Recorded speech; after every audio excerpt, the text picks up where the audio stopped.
contexto de los jóvenes. Jorge Saucedo, un gusto saludarte. Muy buenos días. Buenos días, licenciado. Buenos días al auditorio. Y el día de hoy con un tema importante, que es Tlatlaya y qué pasó aquella noche.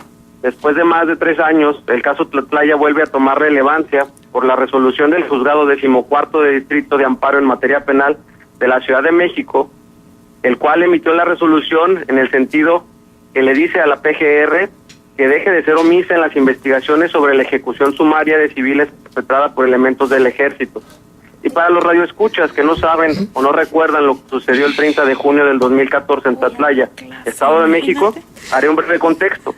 El informe oficial señala que se desató una balacera el 30 de junio en una bodega en Tlatlaya, Estado de México, entre el Ejército y personas que presuntamente formaban parte del crimen organizado.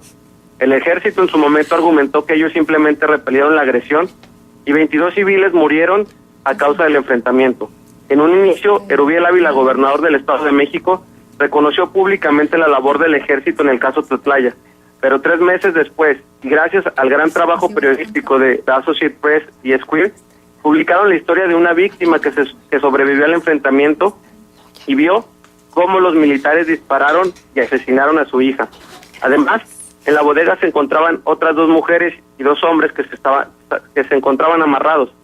Al rendirse las personas que se encontraban adentro de la bodega, los militares ingresaron y se dieron cuenta que estas personas se encontraban amarradas y junto con la víctima que vio morir a su hija, los llevaron a un cuarto. Durante este lapso, el Ejército formó una hilera a quienes aún se encontraban con vida al interior de la bodega y comenzaron a matarlos uno por uno, así como a los 2 hombres que se encontraban amarrados.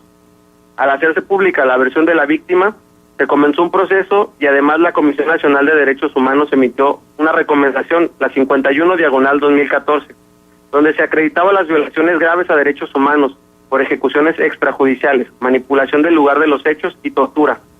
El primer informe que presentó el Centro de Derechos Humanos Miguel Agustín Pro Juárez de la Ciudad de México, Tlatlaya, a 1 año la orden fue a abatir, demuestra, y cito lo que el informe militar dice: las tropas deberán operar en la noche en forma masiva y en el día reducir la actividad a fin de batir delincuentes en hora de oscuridad, ya que el mayor número de delitos se comete en este horario.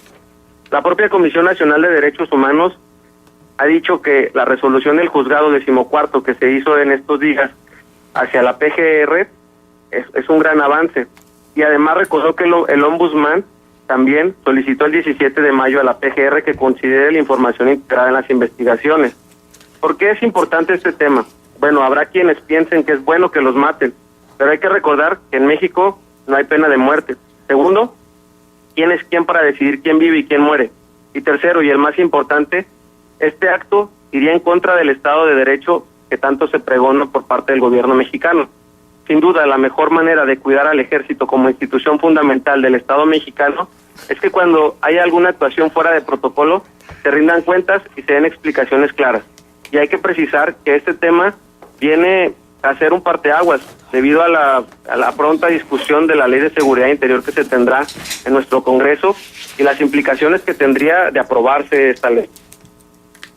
Pues sí, Jorge, sin embargo, si nos pusiéramos a repasar los datos más recientes de nuestra historia, nos encontraríamos que así como Tlatlaya, pues hay infinidad de casos en los que la justicia sigue durmiendo el sueño de los justos. Digo, no hay un presidente de la República que se salve de algún caso similar al de Tlatlaya o al de Aguas Blancas, o nos vamos hasta Acteal, o nos podemos ir hasta Tlatelolco, nos podemos ir hasta los médicos del 59, hasta los campesinos del 56, y así sucesivamente, en una cadena de impunidades en las que pues la justicia sigue esperando que se le haga honor. Y creo que es importante, o más bien decirle al auditorio que el caso Tlatlaya es un caso emblemático porque permite este informe que el Centro PRO, al llevarse el proceso, encuentra en el informe militar que la orden es abatir, y por eso así titulan su primer informe cuando se cumplió un aniversario, pues se tienen los elementos probatorios para decir que la realidad es que sí hubo una hubo 22, bueno, la PGR y la comisión dice que fueron entre 12 y 15 ejecuciones extrajudiciales. Entonces, esto nos habla del futuro problema que tendríamos cuando se trate la Ley de Seguridad Interior. O sea, los colectivos han dejado en claro que los riesgos que se vendrían, pues, son duros, ¿no? Y el caso Tlatlaya, pues, nos hace preguntarnos que si no ha sido esclarecido después de 3 años y ahora con una sentencia que da este juez de distrito donde le dice a la PGR, no estás haciendo tu chamba y por lo tanto te voy a decir que tienes 30 días para explicarme cómo la vas a hacer y cómo vas a dejar esas omisiones y vas a darle una respuesta a esta víctima que perdió a su hija ante los sucesos de aquella noche del 30 de junio. Cosa que podemos recordar que también pasó en Palmarito, con los videos y que si se alteró o no. Igual pasó en Tlatlaya. En Tlatlaya, las primeras averiguaciones que se tenían demostraban unas fotografías y posteriormente las escenas fueron, o las fotografías y las escenas fueron alteradas para brindar una información equívoca a quienes representaban en este entonces a la víctima, ¿no?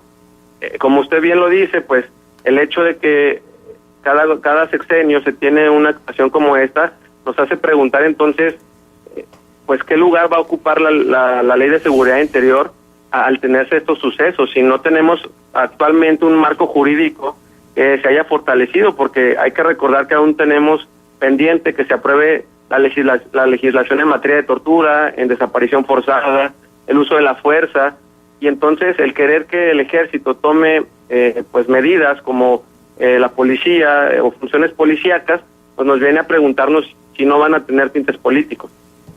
Sí, 36 años después todavía hay quienes se preguntan ¿y qué pasó? Por ejemplo, el 2 de junio en la Ciudad de México con la matanza de estudiantes en el 71, la matanza de estudiantes en el 68 y siguen siendo incógnitas. Esperemos que dentro de 39 años no sigamos diciendo ¿y qué pasó en Tlatlaya? ¿Qué pasó en Ayotzinapa?